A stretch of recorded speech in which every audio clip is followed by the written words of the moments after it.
안녕하세요. 저는 현재 서울에 살고 있는 43살의 여성입니다. 혹시나 여러분들은 이런 말을 들어보셨는지 모르겠어요. 사랑에 있어서 더 좋아하는 사람이 약자다라는 이야기 말이죠. 저는 그 말을 깊게 공감하고 있고 다른 누구보다 잘 알고 있습니다. 덜 좋아하는 사람이 얼마나 끔찍하게 변하고 더 좋아하는 사람이 어디까지 비참해질 수 있는지도 말이에요. 특히나 그게 부부 사이라면 말할 것도 없죠. 멀리 갈 것도 없어요. 저희 부모님이 그랬기 때문입니다. 헌신적이고 맹목적이었던 저희 어머니와 다정하고 책임감 강한 저희 아버지는 오래전엔 인꼬 부부로 유명했어요.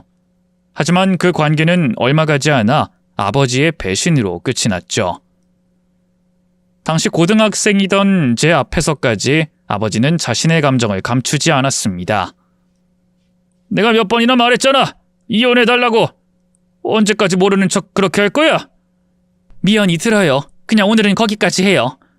사람이 말을 하면 좀 들어. 물었잖아. 근데 왜 대답이 그래?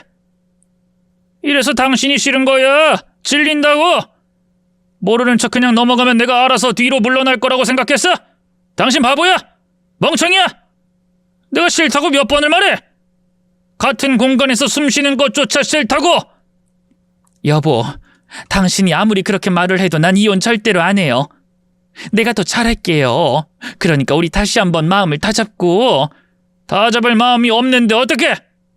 난 여기서 끝이야. 빌어먹을 책임감으로? 아님 당신에 대한 죄책감으로? 한 번뿐인 내 인생을 그런 것들로 참으면 행복할까? 절대 아니야. 난 당신이랑 이혼한다는 거 생각한 적 단 한 번도 없어요. 전 그렇게 이혼하고 싶으면 나 죽거든 그때 하시든가. 더는 나 설득하려고 하지 마세요. 그 말에 아버지는 허탈하게 웃더니 어머니를 경멸하는 눈으로 보았죠. 당신이랑 대화를 하면 벽에다가 말을 하는 것 같아. 아주 숨막히고 끔찍해. 아, 혹시 돈 때문이야? 돈이라면 줄게. 얼마? 이 집? 내 차? 아니 뭐 전 재산이라도 원해? 그것도 줄게. 얼마를 원하는데? 말만 하라고. 내가 장기를 팔아서라도 다 쥐어줄 테니까. 그런 거 필요 없으니까 그만하고 얼른 자요. 내일 당신 출장 있다며. 그래. 그렇게 또 얼렁뚱땅 넘어갈 계획이야? 당신 머릿속엔 이 순간을 피할 생각밖에 없는 거지? 버티고 견디다 보면 내가 다시 돌아올 거라고 생각하는 거고. 참 어리석다. 근데 어쩌지? 당신이 청승 떨고 미련 뚝뚝 흘리는 것도 난 꼴 보기가 싫어. 내 목을 비틀고 있는 느낌이 들거든. 좋아. 당신이 끝까지 그런 식으로 나온다면 어디 한번 버텨봐. 출장? 이게 진짜 출장이라고 생각하긴 해? 회사에 전화라도 해봐. 진짜 출장이 있나 없나. 내가 이렇게까지 말하기 전에 눈치라도 좀 빠르던가. 나 여자 있어. 답답한 내가 먼저 말하는 거야. 여보, 당신 미쳤어요? 지금 애도 끼어 있을 텐데. 이제야 좀 반응을 하는 거야? 그래, 좋네. 그렇게 해야 내가 인간이랑 대화하는 것 같으니까. 마음은 텅 빈 껍데기만 부여잡고 사는 기분 그렇게나 느끼고 싶어? 마음대로 해. 난 나름 당신한테 도망갈 기회라도 줬어. 그게 내 마지막 잡이었는데 그걸 걷어찬 게 당신이니 어디 한번 땅을 치고 후회해봐. 나도 내 인생 알아서 살 테니까. 돈도 다 써버릴 거야. 저도 초반엔 그런 아버지의 변화 때문에 많이 힘들었습니다. 객관적으로 봐도 저희 아버지는 딸인 제게도 좋은 아버지였어요. 어린 시절에 제게 두발 자전거를 가르쳐준 것도 아버지였습니다. 제가 넘어지던 순간에 저를 받아주다가 크게 다친 적도 있었죠. 그 흉터가 턱 밑에 남아 있었고요. 어머닌 그 흉터 모양 때문에 꼭 턱이 2개로 쪼개진 것 같다고 하셨고, 어렸던 저는 그걸 작은 엉덩이라고 놀리곤 했습니다. 우린 그때마다 함께 웃었고 행복하고 완벽하다고 생각했죠. 그랬던 가정이 아버지의 변심으로 산산조각 나니 힘든 건 당연했습니다.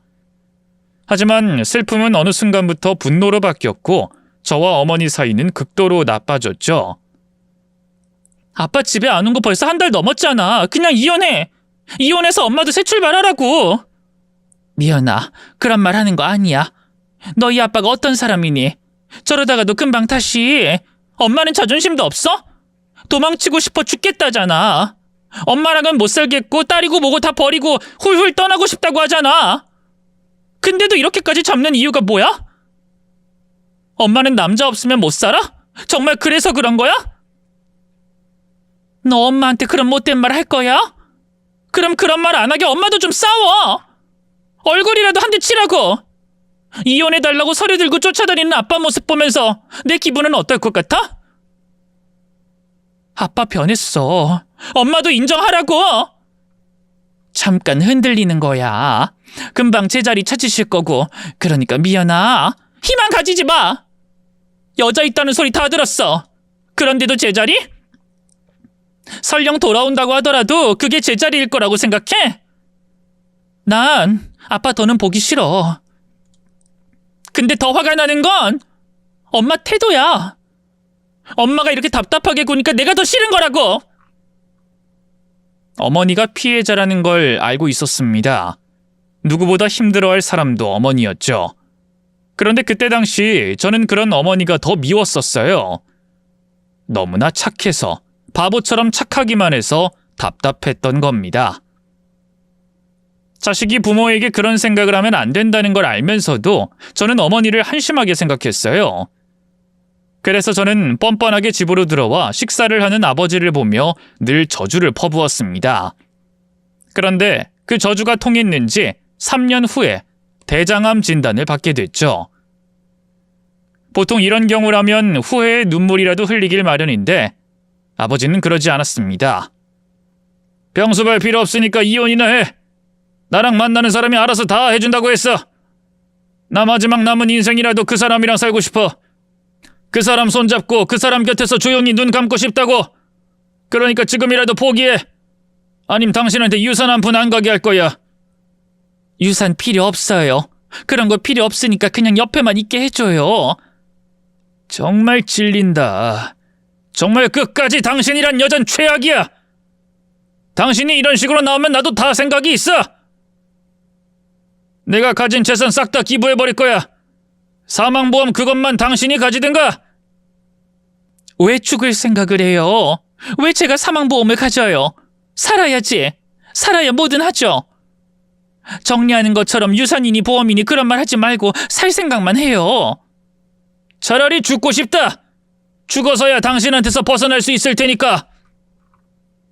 다들 믿지 못하시겠지만 어머니는 아버지에게 그런 말을 듣고도 곁을 떠나지 않았습니다. 심지어 병실에 아버지의 내연녀가 들락거리는 것까지 보고도 어머니는 믿지 않으셨죠. 그건 맹목적인 믿음, 마치 사이비 종교에 빠진 광신도를 보는 기분이었어요. 결국 아버지는 1년간의 투병 끝에 숨을 거뒀습니다. 우습게도 마지막 남긴 유언이 다시 태어나면 절대로 어머니와 만나지 않게 해달라는 거였죠. 하지만 더 기가 막힌 건 그걸 어머니는 다르게 받아들였다는 겁니다. 그 사람이 나 힘들게 한 게 미안해서 그런 말 한 거야. 나한테 미안해서 얼굴 못 보겠다 그렇게 말을 한 거지. 엄마는 너희 아빠 마음 다 알아. 알긴 뭘 알아. 엄마도 그만 좀 해. 이런 인간 제사는 왜 지내? 나 눈 돌아가는 꼴 보고 싶어서 제사밥 이렇게 차리고 눈물까지 흘리는 거야? 제발 정신 좀 차려. 난 아빠보다 엄마가 더 이해가 안 되는 사람이야. 싫다고 했잖아. 마음이 떠났다고 하잖아. 그럼 포기할 줄도 알아야지. 미련 떨면서 이런 꼴을 꼭 내 앞에 보여야 해? 미연아, 엄마는 너희 아빠 누구보다 잘 알아. 그러니까 너희 아빠 미워하지 말고. 알긴 뭘 알아. 그럼 아빠가 다른 여자랑 살림 차리는 것도 알았어? 알고도 나 낳고 결혼한 거야? 몰랐잖아.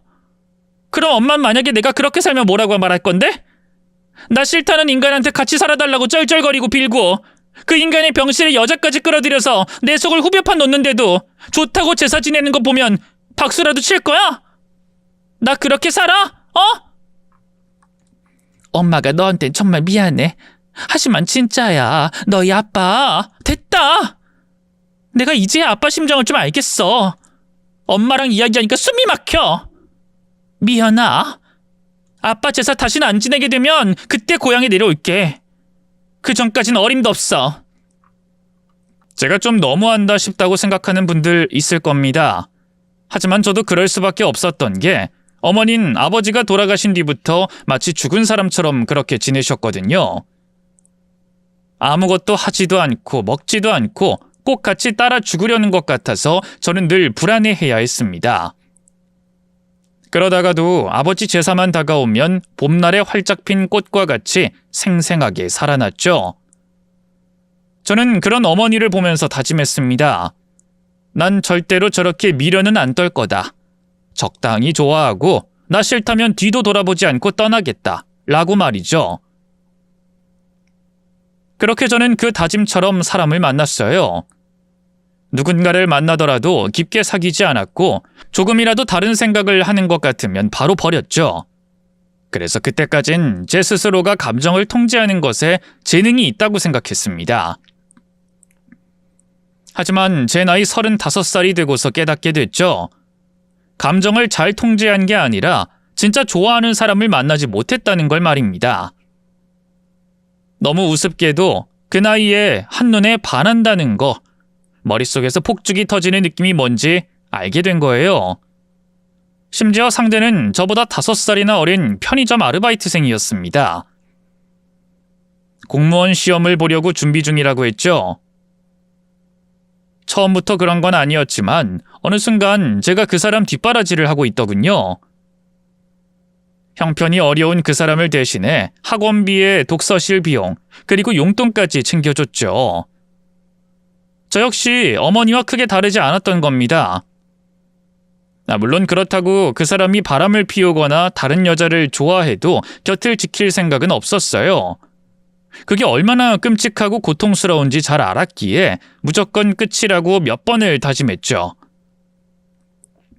이 말이 다짐이지 상처받을까봐 도망칠 준비를 하는 것과 다르지 않았고요.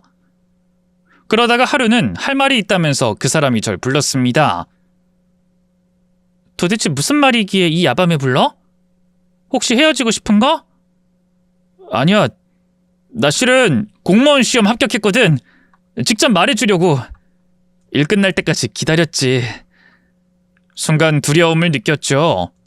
공무원 시험에 합격한 사람은 대부분 이전의 연인과 헤어진다는 말을 너무 많이 들었기 때문입니다. 저는 애써 침착하게 대꾸했죠. 아, 그래? 정말 잘 됐네. 뭐야? 그게 다야? 이게 다 누나 덕인데 좀 더 지원해준 걸로 생색낼 생각은 없어. 내 마음이니까. 그러니까 앞으로는 너 하고 싶은 거 하면서 부담 가지지 말고 그렇게 살면 되는 거야. 갚을 필요도 없고. 갚으라고 해. 부담 좀 팍팍 가지라고 하고. 왜 누나는 늘 한 발 빼고 있어? 나 좋아하는 거 아니야? 나랑 같은 마음인 거 아니냐고. 이럴 때 보면 도망갈 준비하는 사람 같아. 공무원 시험 뒷바라지하면 꼭 도망간다는 말이 있더라고. 사실 그게 마냥 틀린 말도 아니야. 시험 합격하면 다른 세상이 보일 거고 주변의 사람들도 많이 바뀌니까. 부정하지 마. 너도 충분히 겪어보면 그런 말하기 힘들 거라고 나도 생각해. 물론 나도 이해한다는 말이야. 누난 다 좋은데 늘 그래. 그런 말 하지 말라고 했잖아. 뭘 이해해? 아예 다른 여자 만나라고 고사라도 지내지 그래? 이런 식은 진짜 싫었는데. 뭐가 싫다는 건데? 됐고 그냥 지금 말한다. 이건 명백히 누나 잘못이야. 나 첫 월급 타면 그때 말하려고 했다고. 가진 것도 없고 모은 돈도 없어서 이제까지 말 못했지만 난 처음 봤을 때부터 딱 알아봤어. 내가 저 사람이랑 결혼하겠다. 결혼을 하게 된다면 저 사람이랑 하겠구나. 뭐? 그런 말 안 했잖아. 내가 양심이 없어? 누나한테 빌붙어서 공부까지 했는데 염치가 없어 그런 말 안 했어. 아니 못했지. 근데 누나가 자꾸 떠난다 뭐 한다는 거 너무 불안해서 안 될 것 같으니 지금 말하는 거야. 우리 그냥 결혼하자. 내가 마음고생은 안 시킬게. 누나만 평생 바라보면서 한눈 안 팔 자신도 있어. 늦은 여름밤의 공원이었고 날파리와 모기가 들끓던 하수구 위에서 저는 청혼을 받았습니다. 하필이면 머리 위에 가로등이 있어서 커다란 나방이 머리를 퍽퍽 치고 있던 그 순간이요. 전혀 아름답지도 완벽하지도 않은 그런 청혼이었지만 저는 그 청혼을 수락했고 우린 몇 개월의 준비 끝에 결혼을 하게 되었습니다. 그보다 더 이전에 제가 뒷바라지를 했다는 걸 알고 계셔서 그 사람 집에서도 저를 반겼고요. 특히 시어머니는 저를 엄청 좋아하셨죠. 일하느라 바쁠 텐데 내 생일상까지 뭐하러 차려. 그냥 미역국이나 한 그릇 뚝딱 말아먹고 치우면 되는 거고. 1년마다 매년 돌아오는 거 뭐 그리 대단한 날이라고. 에이, 그래도 제 손으로 식사는 차려드리고 싶어서요. 아유, 어쩜 이렇게 착해. 우리 경식이가 섹시 하나는 기똥차게 얻었어. 저놈이 다른 복은 없어도 처복은 타고난 게 맞지. 덕분에 내 말년이 이렇게 쫙 피었네. 그때 남편의 누나이자 저와 동갑이었던 시누이가 끼어들어 툴툴거리더군요. 결혼해서 시집 왔으면 시어머니 생일상 당연히 차리는 거지. 엄마는 왜 그렇게 절절거려? 그냥 고맙다 받으면 되는 건데. 우리가 뭐 억지로 결혼시켰어? 지들이 좋다고 한 거지. 경이 넌 모르면 가만히 있어. 새아가 아니었으면 경식이 장가도 못 들었어. 몸 아파서 일도 못하는 애미에 이혼하고 집에 들어앉은 시누이까지 줄줄이 단 놈을 누가 데려가? 엄마. 엄마는 아들을 그렇게 무시하고 싶어? 그래도 경식이 공무원이야. 더구나 미연이 제가 내 동생보다 나이가 많잖아. 오히려 미연이가 감사합니다 이래야 되는 거라고. 공무원? 그건 그냥 됐어?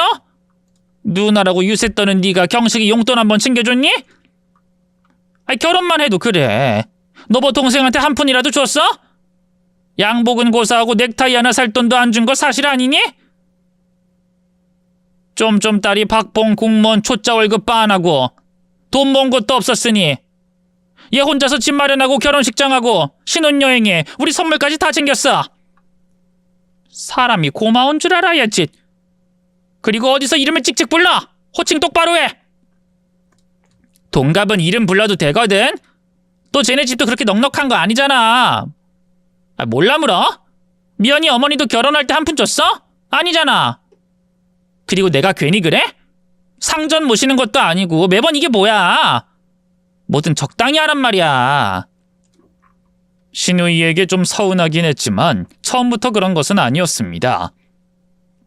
처음에는 자기 동생과 결혼해줘서 고맙다고도 했고 저와 친하게 잘 지냈었죠. 그런데 시어머니가 제가 오는 날마다 힘들게 음식하고 청소까지 하셨던 겁니다. 심지어 저희 부부 먹으라고 직접 반찬까지 만들어 나르는 걸 1년 정도 보더니 불만이 생기기 시작한 거였죠. 저 역시 제 어머니가 그랬다면 속이 상했을 테니 그 마음을 이해하고 넘어갔고요. 무엇보다 시누이가 적대감을 드러내도 그렇게 신경이 크게 쓰이지도 않았습니다. 결혼 생활 자체가 무척 행복했기 때문이었죠. 저는 시어머니의 예쁨을 받은 만큼 남편에게 잘했어요. 늘 아침마다 음식도 차렸죠. 여보, 이게 다 뭐야? 이거 내 도시락이야? 요즘에 계속 속이 안 좋다고 했잖아. 아무래도 밖에서 먹는 음식을 계속 사서 먹어 그런 거 아닌가 싶어서 속 편해지라고 만들었어. 당분간은 이렇게 해서 먹자. 혹시 몰라서 넉넉하게 쌌으니까 다른 동료 중에 같이 먹을 사람 있으면 먹고. 우와, 나 진짜 매일이 감동이야. 어쩜 당신은 이렇게 완벽해? 이 정도면 세상 남자들이 원하는 이상형 다 때려박아서 만든 게 아닌가 싶다니까. 나 진짜 너무너무 행복해. 아부는 거기까지 하시고요. 얼른 출근 준비하시죠, 서방님. 신혼생활이 3년이 넘어가도 저희는 싸움을 한 적이 단 한 번도 없었어요. 남편도 저도 서로의 잘못을 지적하기보단 맞춰가는 성격이었기 때문이었죠. 저는 급하게 뭔가를 하면 늘 하나씩 빠뜨리거나 잃어버리고 다니는 사람인데 남편은 그런 저를 위해서 꼼꼼하게 챙겼습니다. 그리고 저는 낚시를 좋아하는 남편의 취미를 존중했고 그 시간을 온전히 비워줬죠. 사실 하나하나 따지자면 다 싸움이 될 수도 있는 일이었지만 우린 그러지 않았습니다. 그쯤 되니 저도 좀 무서워지더군요. 저희 어머니가 아버지와 왜 갈라서지 못했는지, 어느 순간 이해가 되었기 때문이었죠. 어쩜 나도 그렇게 될지 모르겠다 생각했는데 마침 그 무렵에 제가 임신을 하게 되었어요. 그리고 그때 제 남편이 저를 대신해 입덧을 했죠. 그게 화근이었는지 아님 무엇 때문인진 모르지만 시어머니가 변하기 시작했습니다. 하루는 다 같이 저희 집에서 식사를 하고 있는데 남편이 입덧으로 화장실로 뛰어들어가더군요. 넌 어째 임신을 그렇게 유난스럽게 하니? 그리고 넌 내 아들이 저렇게 혼자 고생하는데 밥이 넘어가? 미안하지도 않니? 미안하죠. 그런데 저는 임신을 해서 잘 먹는 게 중요하니까요. 그러자 시어머니는 숟가락을 던지듯이 식탁에 내려놨죠. 입맛이 뚝 떨어진다. 내 아들이 너 대신 입덧해서 좋다며 허허실실거리면서 너 오냐오냐 하는 꼴 보니까 임금님 수라상 앞에서도 수저 던지고 싶은 심정이야. 그리고 너 바쁜 경식이 데리고 요간지 뭔지 하고 명상 같은 것도 한다며. 아니 무슨 애 하나 임신한 걸로 그렇게까지 해? 가뜩이나 밥도 못 먹고 삐쩍 꼬라있는 애를 왜 괴롭혀? 돈이 썩어나? 제가 그러자고 한 게 아니라요, 어머니. 참나. 그럼 넌 가만히 있었는데 혼자서 푹 치고 장구 친다 이거야? 그런 말이 지 얼굴에 침 뱉는 소린지 모르고 하는 거니? 그냥 죄송합니다 하면 딱 끝날 말을 따박따박. 심지어 남편이 돌아온 뒤에도 시어머니는 불쾌한 기색을 감추지 않으셨어요. 남편이 어떻게든 중재를 하고 끝나긴 했지만 저는 갑작스러운 변화에 좀 놀란 상태였죠. 남편은 그 이유를 질투라고 했습니다. 평생을 자기 식구들만 챙겼던 본인의 아들이 결혼하고 아내만 챙기는 게 서운해졌을 테고 거기에 며느리가 임신까지 했으니 그런 게 아니겠냐고, 앞으론 자신이 더 잘 챙겨서 이런 일 없게 하겠다고 저를 안심시켰죠. 하지만 남편의 말은 통하지 않았던 모양이었습니다. 그 뒤로 시어머니는 제게 일을 시키는 일도 잦아졌고 없던 제사까지 부활했죠. 갑자기 제사요? 왜? 시애미인 내가 부활시키겠다는데 불만 있어? 아니 우리처럼 없는 집안은 제사도 지내면 안 된다는 법이라도 있니? 아니요 어머님, 그런 뜻이 아니라. 제가 당황하며 얼굴이 벌겋게 달아오르자 시어머니 옆에 서 있던 시누이가 끼어들더군요. 쟤 우리 집 은근히 무시하고 그런다니까. 미연이 너네 집도 완전 시골 깡촌 아니야? 비슷한 형편이라고 해도 서울 사는 우리랑은 차원이 다르지. 우리도 지방 살면 좋은 집 살거든? 무시라뇨. 전 그런 뜻이 아니었어요. 그냥 일 때문에 그래요. 그럼 일단 날짜가 언젠지 알려주시면 최대한 시간을 빼서. 최대한? 그건 못 올 수도 있단 말 아니야? 제가 대답 안 하고 고개를 숙이자 시어머니가 입을 열었습니다. 너 이제 우리 집 식구야. 언제까지 널 손님으로 대할 수도 없는 노릇이고 너도 어느 정도는 며느리 노릇은 해야 할 거 아니니? 싫으면 이혼해서 갈라서든가. 네? 저 절대 싫은 게 아니에요. 그럼 재산은 온전히 네가 준비해야 한다. 알았니? 아니면 이참에 갈라서든가. 갑작스럽게 이혼해도 된다는 식으로 말을 하니 저는 너무 당황스럽고 놀랐어요. 그래서 좀 망설이다가 시어머니에게 물어봤죠. 혹시 저한테 뭐 서운한 거 있으세요? 저 다 고칠 수 있어요. 말씀해 주시면. 넌 내가 삐져서 사탕 주면 화를 푸는 8살 애처럼 보이니? 서운해서 내가 이런다고 생각해? 오히려 서운한 건 너겠지. 전처럼 오냐오냐 예쁘다고 해주길 바랬는데 그게 아니니. 물론 그것도 있어요. 하지만 고칠 수 있는 게 있다면. 그래, 말이 나왔으니 제대로 말해보마. 너도 알다시피 나 너한테 잘했어. 내 딸이 기겁을 하고 그러지 말아라, 너무 오냐오냐 한다 이런 소리 듣는 시애민 세상 천지 나밖에 없었을 거고. 근데 넌 언제까지 손님 할 거니? 언제까지 대접받을 생각만 하냐 이거다. 저는 어머님 그런 생각은 정말 한 적도 없고. 내 아들은 너 뒤만 졸졸 쫓아다니고 생선살 발라주고 입에 떠먹여주고 나는 너 귀한 손님 대하듯이 하고. 이게 이 집안 꼴이 말이 되는 짓이냐 이거야. 극성도 정도가 있고 아무리 사이가 좋아도 시간이 흐르면 좀 잠잠해질 줄 알아야지. 내가 너랑 결혼시켰지 내 아들 종으로 보냈어? 그 꼴을 보고도 괜찮은 엄만 세상에 없는 법이야. 아니 어머님, 저도 그이한테 정말 잘하고. 시끄럽다. 너한테 이유 물어보려고 말한 거 아니니 나 이해시킬 생각 마라. 나도 참을 만큼 참고 참다가 말하는 거니까. 너도 이제 애 낳아보면 알 거 아니니? 우리 경식이 보기만 해도 아까운 내 자식이 마누라 뒤만 쫓으면 넌 기분이 좋을 것 같으니? 그러니 정 이런 거 못 견디겠으면 가. 나 너 안 잡고 싶다. 이만하면 우리도 할 만큼 했어. 계속 손님으로 남으려면 가고, 제대로 며느리하고 우리 가족 되고 싶으면 참으라 이 말이야. 알았어? 제가 아무 말도 하지 않자 시어머니가 되물었죠. 야, 그렇게 죽상하지 말고 어쩔 건지 말을 해. 참을게요. 며느리 도리 다 하고요. 내가 이리 말했다고 경식이한테 가서 눈물 찍어내며 일러라. 그럼 그땐 너나 나나 가족 아닌 거야. 내 말 무슨 뜻인지 알지? 이혼이라도 시키겠다 이 말이야. 처음에는 얼마나 억울하고 분했는지 모릅니다. 하지만 집으로 돌아와 생각을 해보니 시어머니 눈에 그렇게 보였을 수도 있다는 생각도 들었죠. 특히 남편 같은 경우는 자기 집 식구들 앞에서도 스스럼 없이 저를 챙겨주곤 했었어요. 귤을 까서 입에 넣어주거나 설거지를 대신해주거나 하면서 말이죠. 물론 집에서는 제가 더 많이 일을 했고 저 역시도 남편을 챙겼어요. 그런데 차마 어른들 앞이라 하지 않았으니 오해를 할 수도 있겠다 싶었습니다. 그래서 저는 그 오해를 풀기 위해서라도 더 잘하려고 노력하기 시작했어요. 제사도 꼬박꼬박 참석하고 시키는 건 군말 없이 뭐든 했죠. 문제는 임신한 상태로 너무 무리를 했다는 겁니다. 임신한 지 17주 만에 아이를 유산하게 됐죠. 당시 남편도 저도 무척이나 많이 힘들어했고 시어머니나 시누이 역시 저를 많이 위로해줬습니다. 그때 시어머니는 제게 진심으로 사과를 하셨죠.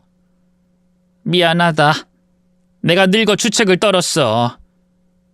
너한테 이런 말이 어떻게 들릴진 몰라도 나도 내 가슴에 바늘 찔러 놓는 기분이야. 다신 제사도 안 지낼 거고 이전처럼 그냥 절에 맡길 거야. 어머님, 전 괜찮아요. 일부러 그러신 거 아니시잖아요. 아니야, 안 괜찮은 거 다 알아. 17주나 뱃속에 품고 있었던 애였으니 가슴이 마른 종이처럼 찢어질 것을 내가 왜 모르겠니? 넌 며느리기 이전에 내 딸이야. 그러니 넌 몸만 생각하면서 그저 푹 쉬어. 아기는 또 생길 거야. 네가 108배라도 드리러 가마. 병원에 있는 내내 돌봐주고 절 위해 좋은 말씀도 해주셨습니다. 그래서 전 이전처럼 좋은 사이로 돌아갔다고 믿었어요. 아이를 잃은 건 너무 힘들었지만 그래도 시어머니가 저를 예뻐해 주시니 너무 좋긴 했습니다. 그런데 그건 착각이었죠. 그걸 알게 된 것은 제가 퇴원한 다음 날이었고 시어머니에게 퇴원했다 인사라도 드릴 작정으로 시댁으로 향했습니다. 생선을 구웠는지 복도서부터 생선 냄새가 났는데 아니나 다를까 현관문이 열려 있더군요. 저는 웃으면서 안으로 들어섰는데 거실 안쪽에서 시누이 목소리가 들렸습니다. 제사를 안 지내? 그럼 앞으로 어쩌려고? 전처럼 상전 모시자고? 미쳤니? 나도 이제 그때로는 안 가. 근데 경식이가 펄펄 뛰는 걸 내가 어째? 유산된 게 내 탓도 아닌데 나한테 죽일 듯 달려들더라. 죽은 인간들이 우리한테 뭐 해줬냐고. 산 사람을 괴롭히냐고. 핏대까지 세우면서 몰아치는 걸 너도 봤어야 해. 아우, 그 새낀 유별나. 어디서 그런 게 나왔어? 우리 아버지는 부엌에 들어오면 남자가 아니라고 물 한 잔도 자기 손으로 안 먹는 그런 사람이었대. 어째 그런 팔불출이 됐대? 그것도 그냥 된 거니? 다 우리가 그렇게 만들어 놓은 거지. 너랑 나 돌보는 게 습관이 되었으니 지 마누라는 오죽 잘 챙기겠냐고. 생각하니 아까워 죽겠어. 잘 키워놓은 아들 빼앗아서 잘 먹고 잘 사는 꼴 보니 속이 뒤틀리지. 그러게. 그게 다 내가 교육 제대로 시킨 결과인데 그깟 애 새끼 때문에. 내 말이. 아니 왜 애를 줄줄 흘려? 고작 그거 몇 번 했다고 유산? 아니 12주 전이면 이해를 해요. 근데 17주나 돼서 유산이라니? 늙어서 그렇지 뭐. 나이 들어 애 낳는 것도 웃겨. 어쨌든 다른 걸로 더 시키자. 제사 말고 뭘 더 해? 했다가 진짜 이혼하겠다고 하면 어쩌려고? 지금 우리 생활비 다 걔가 주고 있는 거야. 막상 정말 이혼이라도 하면 어째? 내가 그래서 초반에 상전대하듯 한 거 아니니? 경식이 월급은 아직도 박봉인데 쟤 하나 벌어오는 걸로 우리 입에 풀칠하고 있잖아. 그럼 전처럼 모시고 살자고? 엄마, 걱정 하나도 안 해도 된다니까? 경식이가 팔불출인 게 꼴보기 싫은 것도 사실인데 미연이 걔도 이혼 절대로 못해. 걔도 우리 경식이랑 아주 똑같은 거야. 찹쌀떡처럼 들러붙어서 사이가 좋다고. 그런 애들이 이 정도로 헤어져? 절대로 그런 일 없어. 그러니까 마음껏 엄만 하고 싶은 거 다 하면서 살아. 우리도 누릴 건 누려야지. 그건 그렇지. 꽁으로 쓰는 일꾼을 놀리면 안 되니 퇴원하면 슬슬 시작하자고. 그게 얼마나 충격이었는지 저는 그 일이 있고 한동안 크게 아팠습니다. 누군가를 좋아하는 게 약점이 될 수 있다는 것도, 그걸 이용하는 사람들도 끔찍했죠. 하지만 제가 할 수 있는 것도 없었어요. 그 자리에서 화를 내지도 못하고 몰래 나온 것만 봐도 그랬죠. 남편에게 모든 걸 말하는 것도 생각을 해보진 않은 건 아니었지만 금방 포기할 수밖에 없었습니다. 남편은 제게 잘해주는 만큼 자신의 어머니와 누나를 끔찍이 챙겼으니까요. 그 사람과 헤어지고 싶지 않아서 차마 말을 꺼낼 수가 없었던 겁니다. 문제는 제가 참고 넘기니 점점 심해졌다는 거죠. 사실 저는 결혼하기 전에 인사드린 것을 제외하고 어머니를 뵈러 고향에 내려가진 않았습니다. 왜냐하면 어머니는 아버지의 제사를 그때까지도 지내고 있었기 때문이었죠. 딸이 그렇게나 싫어하는데도 죽은 아버지를 끌어안고 사는 게 싫어 일부러 오기로 안 갔었습니다. 헌데 그때는 그 일이 있고 마음이 너무 힘들어 다녀오려고 말을 꺼냈죠. 그런데 시어머니가 이러시더군요. 이전엔 등 떠밀어 가라고 해도 안 가더니 왜 갑자기 친정일 가겠대? 명절이고 뭐고 한 번 가는 꼴을 못 봤는데 갑자기 이러는 의도가 있을 거 아니니? 다시 친해졌어? 사이 안 좋았다 그런 말 들은 것 같은데 아니니? 그간 너무 안 가기도 했고 이번엔 보내주시면 안 된다고 했잖니. 우리도 할 거 많다고. 그리고 말이 나왔으니 하는 말인데 한 번 친정 갔던 애들은 핑계도 이것저것 대면서 그렇게 드나드는 법이다. 적어도 난 그 꼴은 못 보니 그러지 마라. 딸은 자고로 출가 외인이야. 여자가 자리 함부로 비우는 것도 아니고. 내 말 명심하고 다음부턴 군말 없이 따라. 싫으면 언제든 말하고. 싫으면 언제든 말하라는 것은 이혼을 시키겠다는 협박이나 다름없었습니다. 그래서 저는 혼자서 꾹꾹 눌러 삼켜야 했네요. 시어머니는 공짜 일꾼을 쓰려고 혈안이 되어 있었고 시누이는 제 물건이나 카드를 말도 없이 가져갔죠. 쉬지도 못하고 백날 끌려다니다 보니 저는 갈수록 지쳐만 갔습니다. 그땐 늘 살얼음 판을 걷는 기분이었어요. 이미 시댁 식구들에게 잘해봤자 다신 예쁨을 받을 수 없다는 걸 알았기에 희망을 가졌던 이전보다 더 힘들었고요. 그러다가 문제의 그날이 다가왔죠. 시어머니 생신 바로 전날 저녁, 나무를 다듬고 준비하고 있을 때 병원에서 연락이 온 겁니다. 저희 어머니가 교통사고로 입원을 했다고 말이에요. 머릿속이 하얗게 됐죠. 그래서 앞치마를 벗으면서 시어머니와 시누이에게 상황을 설명했고 옷을 입고 바로 출발하려고 차키를 들었는데 시어머니가 그걸 빼앗더군요. 저는 그 상황 자체가 너무 어이가 없고 당황스러워서 쳐다봤죠. 너 왜 눈을 그따위로 뜨니? 허락도 안 받고 대충 그냥 입으로 털어놓고 가는 꼴 본 내가 더 기가 찬데. 넌 내가 웃음니? 그렇지. 아니 그러지 않고서야 이렇게 버릇없을 수 없지. 다른 날도 아니고 시어머니 생일날에 그깟 전화 한 통으로 자리를 떠? 교통사고라잖아요. 나도 교통사고 많이 당했어. 지나가는 차에 발도 깔려봤고, 사이드 미러가 손을 치기도 했고, 타고 가던 택시랑 승합차가 부딪혀서 뒷목도 잡아봤지. 중요한 건 교통사고라고 막 큰 일이 일어나지 않는다는 거야. 이렇게 호들갑 안 떨고 좀 있다가 어떤 상황인지 보고. 주세요. 저 가야 해요. 엄만 저밖에 없는데 가야죠. 어디서 내 말을 딱딱 끊어먹어. 어디서 배운 버리장머리야? 죄송해요. 근데 상황이 너무 급하잖아요. 지금 가도 늦어요. 천천히 가도 안 늦어. 내 생일 다 끝나고 허락받고 그리 다녀오면 될 일이지. 어쩜 이렇게 오두방정을 떠니? 얼른 자리에 앉아서 나물 마저 다듬어. 며느리가 손 놓으면 이걸 나한테 하라는 거니? 그리고 너도 머리가 있으면 생각을 해봐라. 죽었으면 영안실서 연락 오지 간호사가 연락하겠니? 막말로 빨리 간다고 시체가 살아나지도 않고 수술이 잘 되는 것도 아니잖니. 병원에서 보호자 찾는 거 이유 뻔해. 돈 내라고 병원비 수납 안 할까봐 그런 거 아니니. 너희 엄마도 그것 때문에 너 찾는 거고. 너 돈 때문에 부르는 거라고. 어머님! 이게 어디서 소리를 질러. 너 이혼당하고 싶어? 내 그리 해줘? 우리 경식이 나랑 경이 말이면 꿈뻑 뒤로 넘어가는 효자고 동생이야. 너한테 하는 거 다 우리한테 해준 거고. 몰라?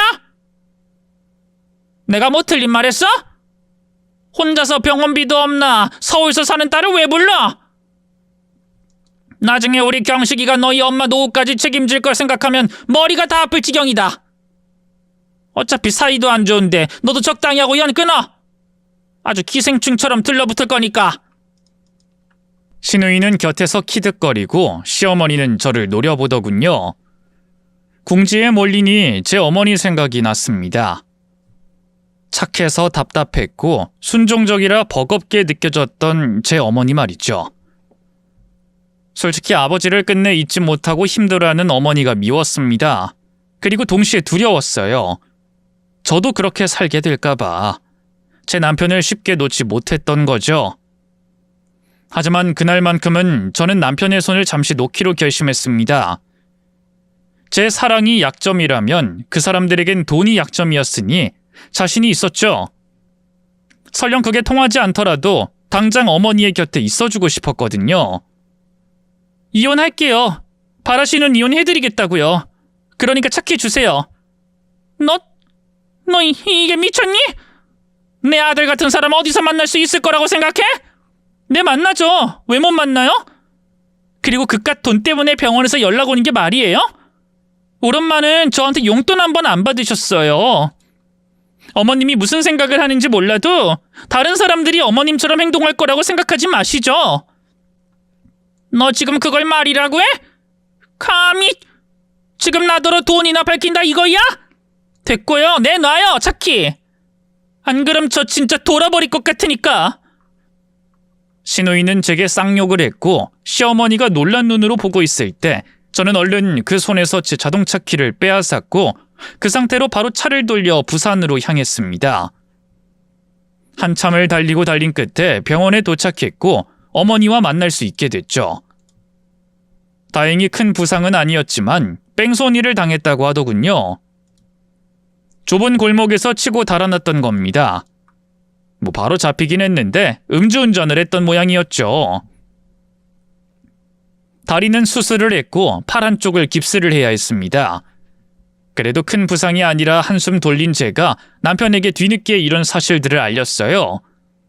근데 그 앞뒤 사정을 아무것도 몰랐던 남편이 저희 어머니가 어디 병원에 입원했는지 시댁 식구들에게 말을 해준 모양이었습니다. 일반 병동이 남는 곳이 없어 1인실로 옮겼을 때 거길 찾아왔더군요. 그것도 시누이와 시어머니 둘이서 말이죠. 시어머니는 씩씩거리면서 저희 어머니 상태를 살피더니 제게 휙 돌아서며 말했습니다. 내가 이럴 줄 알았다.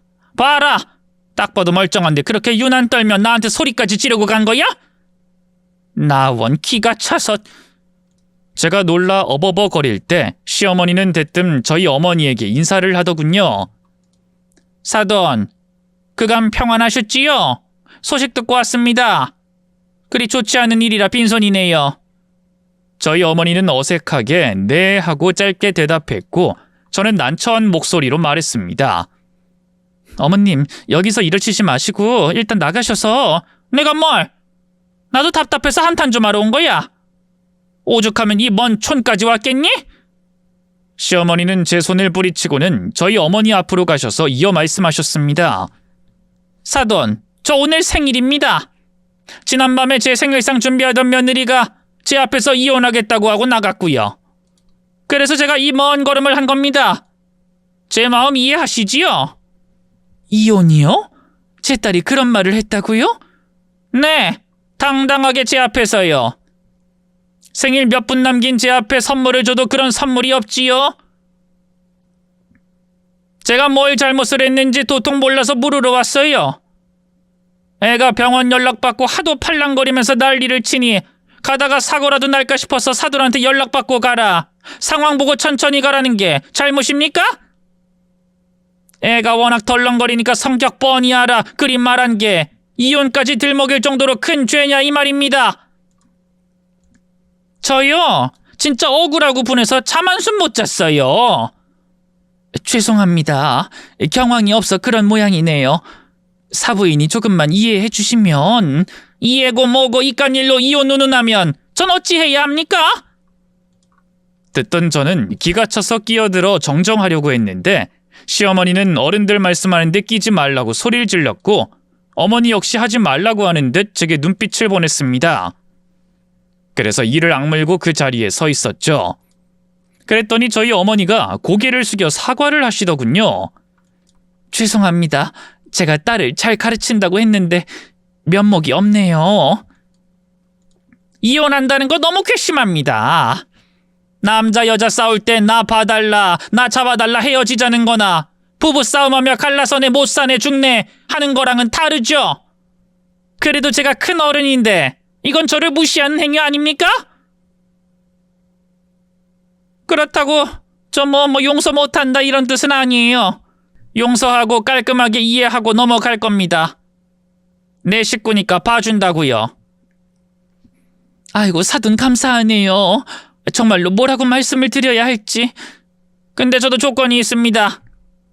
못 배운 제 며느리 앞으로 제가 교육시키게 해주세요. 네? 교육이요? 그게 무슨 말씀인지. 딸은 출가 외인이잖아요. 시집 오면 시댁 귀신이 되는 게 여자 팔자고. 애가 말도 못하게 기가 센 편이라 제 선에서 뭘 해도 들어먹질 않고 제 아들 내세워 집안일 시키고 여왕처럼 그렇게 삽디다. 그러니 더는 못 참겠어요. 앞으로 살림 합쳐서 제가 직접 데리고 있어야죠. 그렇게 가르쳐야 진짜 식구가 되고 제 며느리가 되는 거 아닙니까? 그리고 제 성격상 고작 이런 일로 친정 드나드는 건 전 못 봅니다. 일도 해야 하는데 겨우 그걸로 병간을 시키는 것도 좀 그렇죠? 아이 사람 쓰면 되는 일에 굳이 딸을 고생시켜 뭐 하겠어요? 사돈도 이해하시죠? 우리 시대의 아들이 왜 최고였겠어요? 딸 가진 게 죄인이라고 하지 않았습니까? 저희 어머니는 고개를 가만히 끄덕끄덕 하시더니 절 한번 보고 다시 시어머니를 보더군요. 그러세요. 저도 그 말엔 동의합니다. 딸은 나가면 남의 집 식구죠. 엄마! 시끄러. 어른들 말씀하시잖아. 가만히 있어. 엄마 하지만... 어머니는 제게 눈빛으로 조용히 하라고 표시를 했습니다. 평생 아버지에게 헌신했던 만큼 다른 사람들에게 싫은 소리 안 한 게 제 어머니였기에 속이 부글부글 끓었어요. 아버지가 대놓고 바람을 피울 때처럼 모르는 척 아무 일도 없었던 것처럼 또다시 저렇게 넘어가는 걸 보니 부하같이 밀었죠. 그런데 어머니가 빙긋 웃더니 시어머니에게 종이 한 장을 드리는 겁니다. 이게 뭡니까 사돈? 유언장? 네 맞습니다. 유언장이죠. 갑자기 사고 겪고 사람 일 한치 앞 못 보고 언제 떠날지 모르니 미리 딸에게 주려고 했던 거예요. 공증받으려고 했고요. 근데 사부인이 남이라고 딱 선 그어 주시니 그 건물은 제 아들한테만 줘야겠네요. 아들? 얘 외동딸 아니에요? 그때도 혼자라고. 홀몸이라고 해도 입양은 가능하다는 거 모르시는 모양이네요. 돈 있는 거 증명되고 여건 되면 그 정도는 껌이죠. 그럼 그렇게 알고 진행하죠. 상가 건물이라 수익이 제법 나는 건데 안타깝게 됐네요. 시어머니는 믿어지지 않는지 몇 번이나 서류를 보았고 그곳에서 뭘 봤는지 하얗게 질려 파르르 떨더군요. 그러더니 어색하게 웃으면서 저희 어머니에게 갔습니다. 너무 성급한 결정이지 않을까요? 그래도 친딸인데. 딸 가진 죄인이 무슨 급한 결정을 하겠어요. 어차피 제 딸이랑 그리 친하지 않아요. 사부인도 그 부분은 아시지 않나요? 사돈, 아까는 제가 좀 속이 상한 것도 있어서 막말을 하긴 했는데. 그때 저희 어머니는 시어머니를 빤히 보더니 뺨을 한 대 때렸습니다. 시어머니는 놀라서 뒤로 넘어갔고 같이 온 시누이는 비명을 질렀죠. 저 역시도 너무 놀라 양쪽 손으로 입을 막았고요. 바람을 피운 아버지에게도 심지어 병원에 찾아온 상간녀에게도 손을 올린 적이 없던 제 어머니가 누군가를 때리고 그런 표정을 지은 건 처음이었습니다. 우리 미연이 내 딸입니다. 제가 제 딸을 모를까요? 제 입에서 이혼 소리가 나왔으면 박서방이 바람을 피웠거나 아님 그것보다 더 싫은 일이 있었다는 것쯤은 알아요. 그런데 감히 뻔뻔하게 내 앞에서 내 딸 교육을 운운해? 집안 구질구질해도 박서방이 얘를 끔찍이 아끼고 얘가 좋다니 겨우 허락한 결혼이었는데 근데 뭐? 야, 정신 차려. 아무리 돈에 미쳐도 그렇지 구질구질? 돈에 미쳐? 건물 있다고 유세 떨어요? 진짜 예의가 없네. 폭력도 모자라서 이젠 반말. 나도 그런 말 깔 거야. 이래서 촌구석에 박힌 것들이랑 인연을 맺는 게 아닌데. 시어머니가 핏대를 세우며 소리를 지르자 저희 어머니는 픽 웃었죠. 야, 까불지 마. 당신은 내가 다리 묶여 있는 거에 감사해. 휠체어 타고 있었으면 그대로 들이박았으니까. 우리 딸, 내 딸 미연이 내가 얼마나 애지중지 키웠는지 알아? 올 남편은 제 무릎 까진 걸로도 눈물을 뚝뚝 흘린 사람이야. 근데 어디서 거지 같은 것들이 내 딸을 고생시켜? 야! 너 지금 뭐라고 했어? 거지? 거지? 그때 시어머니는 저희 어머니에게 달려들어 머리채를 잡았고 제가 말리려고 하자 시누이는 제 머리채를 잡았습니다. 저는 힘으로 최대한 저희 어머니를 지키려고 했는데 어머니는 깁스를 한 왼쪽 팔로 시어머니의 머리와 어깨를 사정없이 공격했죠. 침대에 다리가 묶여 있어 움직임이 자유롭지도 않은데도 엄청나게 잘 싸우시더군요. 그런데 바로 그때 문이 열리며 남편이 소리를 질렀죠. 지금 뭐 하는 거야, 누나 엄마? 당장 그만 못해? 남편을 보자 시누이도 시어머니도 떨어져 나갔죠. 그리고는 세상 착한 사람들처럼 눈물을 글썽거리며 저와 저희 어머니 탓을 하기 시작했습니다. 제가 이혼을 운운하며 자신들을 협박했다는 거짓말과 저희 어머니가 자신을 때렸다는 진실을 뒤섞어 말을 하더군요. 순간 돌변하는 남편의 눈빛을 보고 저는 가슴이 철렁 내려앉았죠. 이제 끝이구나 하는 생각과 동시에 말입니다. 그런데 돌연 남편이 저희 모녀를 보호하는 것처럼 저희를 등지고 말하더군요. 나 다 들었어. 엄마가 장모님한테 뭐라고 말했는지. 지금 싸우는 소리까지 다. 나 장모님 걱정되는 마음에 전화통화하고 있었거든. 그래서 나 다 들었다고. 경식아, 그게 난 아무래도 버릇이 없고 하도 나한테 기어오르려고 하고. 시어머니가 당황해서 말을 더듬으며 변명을 하자 시누이가 끼어들어 거들었죠. 그래, 진짜 기고만장 아나무인. 넌 몰라. 야, 우리가 오죽하면 그랬겠어? 그 말에 남편은 무겁게 한숨을 푹 쉬더니 입을 열었습니다. 뭔가 착각하는 모양인데 내가 이제까지 엄마랑 누나를 두고 본 건 이 사람 때문이야. 알아? 애초에 이 사람이 나 공무원 시험 안 도와주고 곁에 없었으면 누나랑 엄마는 내 인생에서 끝이었다고. 자식이 엄마한텐 돈벌이 수단이야? 누난 동생이 호구고? 멀쩡한 몸으로 일도 안 하면서 그렇게 살아보겠다고 버둥거리는 나한테 돈 내놔라 했던 게 두 사람이었어. 안 봐도 뻔하지. 이 사람이 친정에 돈 퍼다 나를까봐 막으려고 한 거 내가 모를 줄 알아? 야, 박경식, 너 말이면 단 줄 알아? 누난 입 다물어. 한마디만 더 하면 나도 손 나가. 엄마랑 누나가 초반에 이 사람한테 잘하기에 그간 참고 견딘 거였어. 그래, 오죽하면 자식한테 동생한테 저랬을까. 나도 이해하려고 이를 악물고 견뎠다고. 근데 이 사람한테서 이혼 소리를 나오게 했다? 이건 못 참지. 아들! 엄마 허리 아프다는 거 뻥이잖아. 누나도 이혼한 게 아니라 당한 거고. 그러니 위자료 한 푼 없이 그렇게 빌빌거리는 거 아니었어? 두 사람이 불행하다고 내 가정 깰 생각은 꿈에도 하지 마. 난 엄마랑 누나 얼마든지 버릴 수 있는 사람이니까. 당장 이 병실에서 나가! 상황이 정리되고 남편은 저와 어머니를 위해서 뒤로 빠져줬습니다. 저는 도대체 왜 그런 유산이 있는지 물었죠. 그러자 어머니는 그간 제게 말하지 못했던 사실을 알려줬습니다. 너네 아버지 바람 피운 거 아니야. 너도 나도 다 오해했어. 그게 무슨 말이야? 내가 직접 봤어. 그때 여자 병실에 드나들고 그랬잖아. 돈 주고 섭외한 배우라고 하더라. 너 아버지 제사 때문에 그렇게 화내고 연락 끊어버렸을 때 그 아가씨가 날 찾아와 그리 말하더라고. 미안했다고. 아무리 생각해도 이건 아닌 것 같아 말한다고. 너희 아버지 내가 따라 죽을까봐 암 선고 받았을 때부터 그랬던 거야. 그럼 외박하고 그런 게 항암하고 수술하느라. 그러다 다시 재발한 거고.